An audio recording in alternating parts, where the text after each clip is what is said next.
அனைத்து விதமான பிரச்சனைகளுக்கும் 11 நாட்களில் தீர்வு காண ஸ்ரீ மாரியம்மன் ஜோதிட நிலையம். தொடர்புகளுக்கு 0091 990 816 585 6.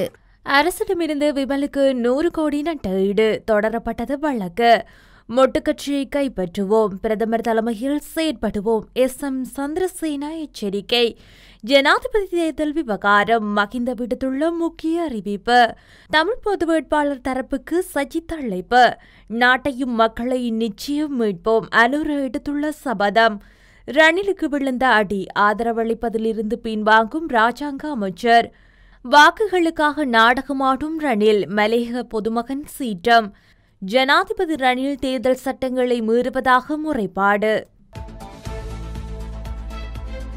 தேசிய சுதந்திர முன்னணியின் தலைவரும் நாடாளுமன்ற உறுப்பினருமான விமல் வீரவங்ச போலி கடவுச்சீட்டை பயன்படுத்தியதாக சட்டவிரோதமான முறையில் தம்மை கைது செய்து பொய்யான குற்றச்சாட்டுகளை சுமத்திய குடிவரவு குடியகழ்வு அதிகாரிகளிடமிருந்து 1000 மில்லியன் ரூபாய் நட்டஈடு கோரி கொழும்பு மாவட்ட நீதிமன்றத்தில் வழக்கு தாக்கல் செய்தார். எதிர்க்கட்சி நாடாளுமன்ற உறுப்பினராக இருந்த விமல் வீரவன்ச 2015ஆம் ஆண்டு வெளிநாடு செல்வதற்காக கட்டநாயக்கா விமான நிலையத்திற்கு வந்தபோது குடிவரவு மற்றும் குடியகழ்வு திணைக்கள அதிகாரிகள் நாடாளுமன்ற உறுப்பினரை கைது செய்து நீதிமன்றத்தில் ஆஜர்படுத்தி வழக்கு தாக்கல் செய்தனர். நீர்கொழும்பு நீதவான் நீதிமன்றில் 8 வருடங்களாக இடம்பெற்று வந்த இந்த வழக்கில் கடந்த ஏப்ரல் மாதம் விமல் வீரவன்சவை விடுதலை செய்ய உத்தரவிடப்பட்டது. அந்த வழக்கில் விமல் வீரவன்சவின் சார்பில் ஆஜரான ஜனாதிபதியின் சட்டத்தரணி சரத் ஜெயமண்ணாவில் நாடாளுமன்ற உறுப்பினர் சமர்ப்பித்த கேள்விக்குரிய கடவுச்சீட்டு போலியானது அல்ல என்பதை நிரூபித்திருந்தார். உண்மைகளை பரிசீலித்த நீர்கொழும்பு நீதவான் நாடாளுமன்ற உறுப்பினர் விமல் வீரவன்சவை விடுதலை செய்தார். அதன் பிரகாரம் மேற்படி வழக்கை துஷ்பிரயோகம் செய்து பராமரிப்பதன் மூலம் தாம் கடுமையான மன மற்றும் உடல் ரீதியான வேதனைகளை எதிர்நோக்க நேரிட்டதாகவும் தனது நற்பெயரும் சமூக மரியாதைக்கும் குந்தகம் ஏற்பட்டுள்ளதாகவும் பொய்யான மற்றும் தீங்கிழைக்கும் முறைப்பாட்டை செய்த அதிகாரிகளிடம் 1000 மில்லியன் ரூபாய் நட்டஈடு வழங்குமாறு விமல் வீரவன்ச கோரினார். இந்த வழக்கு கொழும்பு மாவட்ட நீதிமன்றத்தில் தாக்கல் செய்யப்பட்டது. இதன்படி குடிவரவு திணைக்களத்தின் முன்னாள் அதிகாரிகள் பிரதிவாதிகளுக்கு எதிராக இந்த வழக்கை தாக்கல் செய்துள்ளதுடன் நியாயமான விசாரணை நடத்தாமல் கிரிமினல் குற்றம் இல்லை என்று தெரிந்தும் அவர்கள் கைது செய்யப்பட்டு தீங்கிழைக்கும் வகையில் வழக்கு தொடர்ந்ததாக தாக்கல் செய்யப்பட்ட முறைப்பாட்டில் தெரிவிக்கப்பட்டுள்ளது. ஜனாதிபதி தேர்தலின் பின்னர் ஸ்ரீலங்கா பொதுஜன பெரமுன கட்சியை கைப்பற்றுவோம் என்று சூளுரைத்துள்ளார் மொட்டுக்கட்சியின் ரணில் ஆதரவு நாடாளுமன்ற உறுப்பினர் MS சந்திரசேனா. அனுரகுமார திசாநாயக்கா அனுராதபுரத்தைச் சேர்ந்தவர். அம்பாத்தோட்டையைச் சேர்ந்த நாமலும் தற்போது இங்கு வந்துள்ளார். எனக்கு பாடம் கற்பிக்கவே வந்துள்ளாராம். இது எப்படி இருந்தாலும் நாம் ஆதரிக்கும் வேட்பாளரே அனுராதபுரத்தில் நிச்சயம் வெற்றி பெறுவார். எமது கூட்டணியின் பிரமாண்ட கூட்டத்தில் 17ஆம் தேதி அனுராதபுரத்தில் நடத்தவுள்ளோம். முடிந்தால் இதுபோன்ற ஒரு கூட்டத்தை நடத்தி காட்டுமாறு ஸ்ரீலங்கா பொதுஜன பெரமுன கட்சிக்கு சவால் விடுக்கின்றேன். அனுராதபுரம் மாவட்டத்தில் உள்ள 7 தொகுதிகளிலும் ரணில் விக்ரமசிங்க அதிக வாக்குகள் வித்தியாசத்தில் வெற்றி பெறுவார். மொட்டு கட்சியின் பெரும்பாலான உறுப்பினர்கள் ஜனாதிபதி ரணில் விக்ரமசிங்க பக்கமே இருக்கின்றனர். நாம் ஐக்கிய தேசிய கட்சியில் இணைய மாட்டோம். அக்கட்சியின் கீழ் பொது தேர்தலில் போட்டியிடவும் மாட்டோம். மொட்டு கட்சியின் உண்மையான உரிமையாளர்கள் நாம் தான். 100 வரையிலான நாடாளுமன்ற உறுப்பினர்கள் எமது பக்கம் உள்ளனர். பல நெருக்கடிகளுக்கு மத்தியில் நாமே மொட்டு கட்சியை உருவாக்கினோம். ஜனாதிபதி தேர்தலின் பின்னர் கட்சியை பெறுவோம். அவ்வாறு கட்சி அதிகாரத்தை பெற முடியாவிட்டால் அந்த பக்கம் உள்ளவர்கள் பெயரளவில் மட்டுமே செயல்பட நேரிடும். பிரதமர் தினேஷ் குணவர்த்தன சிறந்த இடதுசாரி தலைவர். அவர்தான் எமது கூட்டணியின் தலைவர். அவரின் வழிகாட்டுதலுடன் பொது தேர்தலில் போட்டியிடுவோம் என்றார். ஜனாதிபதி தேர்தலில் அதிக வேட்பாளர்கள் போட்டியிடுவதன் மூலம் வாக்குச்சீட்டுகளை அச்சிடுவதற்கு செலவிடும் பணமும் வாக்குகளை எண்ணுவதற்கு செலவிடப்படும் பணமும் அதிகரிக்கும் என தேர்தல்கள் ஆணைக்குழுவின் முன்னாள் தலைவர் மஹிந்த தேசப்பிரிய தெரிவித்துள்ளார். இதற்கு மேலதிகமாக ஏனைய செலவுகளும் அதிகரிக்கலாம் என இடம்பெற்ற ஊடகவியலாளர் சந்திப்பில் கலந்து கொண்டு கருத்து தெரிவிக்கையில் அவர் இவ்வாறு தெரிவித்துள்ளார். கட்டுப்பணம் செலுத்திய சிலர் பிரதான வேட்பாளர்களின் பதிலாள் வேட்பாளர்களாக செயற்படுவதாக அவர் சுட்டி சுட்டிக்காட்டியுள்ளார்.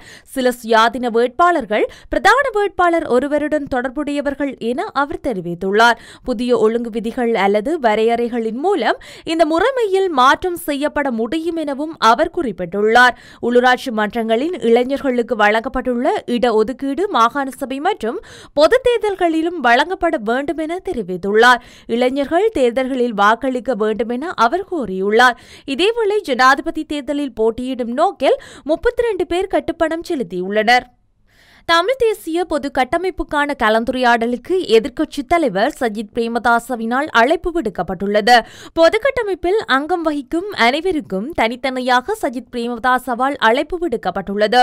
எனினும் இந்த கலந்துரையாடலில் தமிழ் தேசிய பொது கட்டமைப்பாக தாங்கள் கலந்து கொள்ள மாட்டோம் என்று தமிழ் தேசிய பொது கட்டமைப்பின் பிரதிநிதிகள் தெரிவித்துள்ளனர். இதேவேளை தமிழ் தேசிய பொது கட்டமைப்பினருக்கும் ஜனாதிபதி ரணில் விக்ரமசிங்கவுக்கும் இடையிலான கலந்துரையாடல் ஒன்று ஜனாதிபதி செயலகத்தில் இடம்பெற்றது. இந்த கலந்துரையாடலில் பொது கட்டமைப்பினர் கலந்து கொள்ளாத போதும் பொது கட்டமைப்பில் அங்கம் வகிக்கும் ரோலா பொல்லட், ஜனநாயக போராளிகள் கட்சி ஆகிய அரசியல் கட்சிகளின் பிரதிநிதிகள் கலந்து கொண்டனர். பெரும் நெருக்கடிக்குள் இருந்த ஆளுங்குழுவினால் எமது நாடு அழுத்தப்பட்டுள்ளது. இதிலிருந்து எமது நாட்டையும் மக்களையும் மீட்டெடுப்பதற்கான சவாலை தேசிய மக்கள் சக்தி ஏற்றுக்கொள்ள தயார். எனவே நாங்கள் இட்ட இந்த கையொப்பம் நிச்சயமாக வெற்றிக்கான கையொப்பமாக அமையும் என்று தேசிய மக்கள் சக்தியின் தலைவர் அன்ருகுமார் திசாநாயக்கா தெரிவித்துள்ளார். இப்பொழுது ஏனைய பாசறைகள் ஒவ்வொரு குழுவாக பிரிந்து சிதைந்து அழுக்குகளை சேகரிக்கும் நிலைக்கு மாறியுள்ளது. தேசிய மக்கள் சக்தியாகிய நாம் 1.5 வருடங்களுக்கு முன்னமே எமது பயணத்தை சரியாக ஆரம்பித்தோம். நாங்கள் மிகவும் பலம் பொருந்திய வகையில் ஒழுங்கமைத்த வகையிலும் பொதுமக்களுக்கு விழிப்புணர்வூட்டும் இவற்றை இந்த பயணத்தில் தொடர்ந்து கொண்டிருக்கின்றோம். இன்னும் எங்களுக்கு 1 மாதத்தை விட சற்று அதிகமான நாட்கள் தான் இருக்கின்றன. இந்த கொஞ்ச நாட்களில் நாங்கள் மிகவும் பலம் பொருந்தியதாக வகையில் எமது தேர்தல் இயக்கங்களை முன்னெடுத்துச் செல்வோம். கிராமங்களில் மிகவும் வலிமை மிக்க ஒரு ஒழுங்கமைப்பு, அதே போலவே தேசிய மக்கள் சக்தி சொந்தமான பலம் பொருந்திய குழுக்களும் இருக்கின்றன. எனவே இந்த தேர்தலில் நிச்சயமாக எங்களால் வெற்றி கொள்ள முடியும். இந்த தேர்தலுக்கு பின்னர் இந்த நாட்டை கட்டியெழுப்புவதற்கான சவாலையும் எமது நாட்டை வளமான நாடாக மாற்றுவதற்கான சவாலையும் மக்களுக்கு நல்ல வாழ்க்கையை உறுத்தாக்கி கொடுப்பதற்கான சவாலையும் தேசிய மக்கள் சக்தி ஏற்றுக்கொள்ள தயார். எனவே இன்று இட்ட இந்த கையொப்பம் இந்த ஜனாதிபதி தேர்தலில் வெற்றிகரமான கையொப்பமாக அமையும் என்பது நிச்சயம் என்கின்றார். ஜனாதிபதி ரணில் விக்ரமசிங்கவிற்கு ஆதரவு அளிப்பதாக அறிவித்திருந்த மொட்டு கட்சியின் ராஜாங்க அமைச்சர் ஒருவர் மீண்டும் கட்சிக்குள் திரும்புவதாக தெரிவிக்கப்படுகின்றது. ஸ்ரீலங்கா பொதுஜன முன்னணியின் ரத்னபுரி மாவட்ட நாடாளுமன்ற உறுப்பினரும் ராஜாங்க அமைச்சருமான பிரேம்லால் ஜெயசேகர் இவ்வாறு பொதுஜன முன்னணிக்கு மீண்டும் திரும்புவதாக அறிவிக்கப்பட்டுள்ளது. ஸ்ரீலங்கா பொதுஜன முன்னணியின் தலைமையகத்தின் ஊடாக சந்திப்பு ஒன்றை நடத்தி இது தொடர்பில் அறிவிப்பு ஒன்றை வெளியிட உள்ளதாக தெரிவிக்கப்படுகின்றது. ரத்னபுரி மாவட்டத்தின் முன்னாள் உள்ளூராட்சி மன்ற உறுப்பினர்களும் பிரேம்லாலுடன் இணைந்து கொள்ள உள்ளதாக தெரிவிக்கப்படுகின்றது. பிரேம்லால் திசாநாயக்கா ரத்னபுரி மாவட்டத்தின் அதிக வாக்குகளை பெற்றுக்கொண்ட உறுப்பினர்களில் ஒருவர் என்பதும் குறிப்பிடத்தக்கது. மலைக்க பெருந்தோட்ட தொழிலாளர்களுக்கு 1700 ரூபாய் சம்பளம் தருவதாக கூறியிருப்பது அதிபர் ரணில் விக்ரமசிங்கவின் நாடகம் எனவும் அதற்கு இலங்கை தொழிலாளர் காங்கிரஸ் துணை போவதாகவும் சமூக ஆர்வலர் ஒருவர் குற்றம் சாட்டியுள்ளார். வருகின்ற தேர்தலில் வாக்குகளை யாருக்கு அளிப்பது என மக்களே சிந்தித்து தீர்மானித்துக் கொள்ள வேண்டும். உங்களுடைய உடைமைகள் மற்றும் உரிமைகளை பெற்றுக் கொடுக்கும் வேட்பாளருக்கு வாக்களியுங்கள். தற்போதைய ஜனாதிபதி ரணில் விக்ரமசிங்க வாக்களித்து நடுத்தெருவில் நிற்காதீர்கள். ஜனாதிபதி ரணிலை மலையகத்தில் பிறந்த நாம் இனி நம்பப்போவது இல்லை என கூறியுள்ளார். வடக்கு கிழக்கில் காணிகளை கொடுத்ததும் வாக்குகளுக்காகவே. மலையகத்திற்கு வந்த ரணில் 1700 சம்பளம் கொடுப்பதாக கூறிவிட்டு நான் உறுதியளிக்கவில்லை என கூறி வரும் இதே ஜனாதிபதிதான் இந்த நிலையில் எப்படி லயன் குடியிருப்புகளை அகற்றி மக்களுக்கு வீடு கொடுப்பார்? காலையில் சொன்னது வேறுவாய், மாலையில் சொல்வது நாரல்வாய் என வடிவேலு கூறியது போல்தான் ரணிலும் சொல்வார் என்று அவர் மேலும் கூறியுள்ளார்.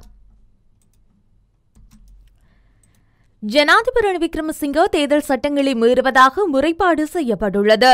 தேர்தல் அறிவிக்கப்பட்ட நிலையில் உயர் நீதிமன்றத்தின் உத்தரவை மீறி புதிய மதுபான விற்பனை நிலைய உரிமங்கள் நடவடிக்கை எடுத்துள்ளதாக குற்றம் சுமத்தப்பட்டுள்ளது.